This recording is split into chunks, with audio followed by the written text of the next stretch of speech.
നിനക്കറിയുവോ, എന്റെ മുത്തച്ഛന്റെ ആയിരുന്നു ഇവിടെ കാണുന്ന പ്രോപ്പർട്ടീസ് ഒക്കെ.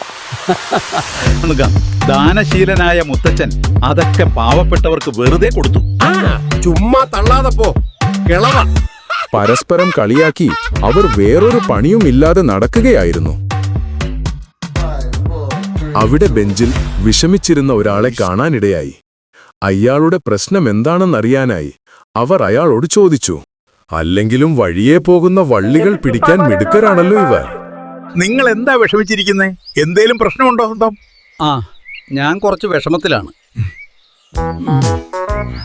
നിങ്ങളെന്താ താഴോട്ട് നോക്കുന്നേ? വല്ലതും കളഞ്ഞു പോയോ? ഹേയ്, വെറുതെ നോക്കിയതാ. നിങ്ങൾ നോക്കിയപ്പോ ഞാനും പാവം. നിങ്ങളുടെ പ്രശ്നം എന്താന്ന് പറഞ്ഞില്ല. പറഞ്ഞാൽ ഞാൻ പരിഹാരം ഉണ്ടാക്കും. സത്യമാണോ നിങ്ങൾ പറയുന്നത്? ഓ ഗോഡ്, ഇയാൾ എവിടെ പോയാലും ഉള്ള വള്ളി മൊത്തം പിടിക്കുമല്ലോ. ഞാൻ സിറ്റിയിലെ ഒരു വെയർഹൌസ് സ്റ്റോറിലാണ് വർക്ക് ചെയ്യുന്നത്. അവന്മാര് എനിക്ക് 1 രൂപ പോലും ശമ്പളം കൂട്ടി തരുന്നില്ല. കൂടാതെ 4 മാസത്തെ ശമ്പള കുടിശ്ശികയുമുണ്ട്. വെറും ദുഷ്ടന്മാർ തന്നെ മുതലാളിമാറാ. താൻ എത്ര കൊല്ലമായി അവിടെ ജോലി ചെയ്യുന്നു? ഞാൻ അവിടെ 8 കൊല്ലമായിട്ട് ജോലി ചെയ്യുന്നുണ്ട്. എന്റെ കുടുംബത്തിനെ ഈ ശമ്പളം കൊണ്ട് പോറ്റാൻ കഴിയുന്നില്ല. നിങ്ങളെ കൊണ്ടൊരു പോംവഴി കാണിച്ചു തരാൻ പറ്റുമോ? ഞാൻ തിരുവനന്തപുരത്തേക്കൊന്ന് വിളിക്കട്ടെ? അല്ലേ വേണ്ട, എന്റെ പരിചയക്കാരന് ഒരു വെയർഹൌസ് സ്റ്റോർ ഉണ്ട്. അവിടെ വേക്കൻസി ഉണ്ടോ നോക്കട്ടെ. ഹലോ, ബൈ ദ ബൈ, ഞാനാ മേജർ ത്രിപാഠി. അവിടെ വേക്കൻസി വല്ലതും ഉണ്ടോ?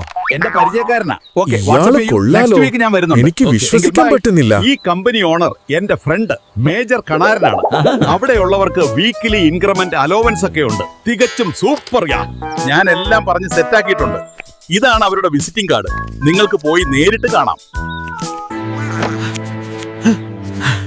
അയ്യോ, ഈ കമ്പനിയിലായാണ് ഞാനിപ്പോ ജോലി ചെയ്യുന്നേ. അയ്യോ, എന്നെ കൊല്ലല്ലേ, എന്നെ രക്ഷിക്കണേ. പന്ന ത്രിപാഠി, നീയും ആ കമ്പനി ചാരനല്ലേ? മര്യാദയ്ക്ക് എന്റെ ശമ്പളം താടാ.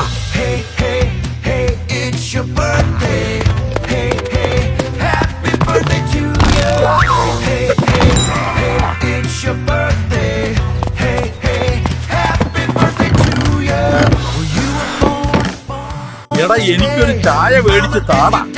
ഓടി തളർന്നു. ഇയാളാണോ കമ്പനി മുതലാളി?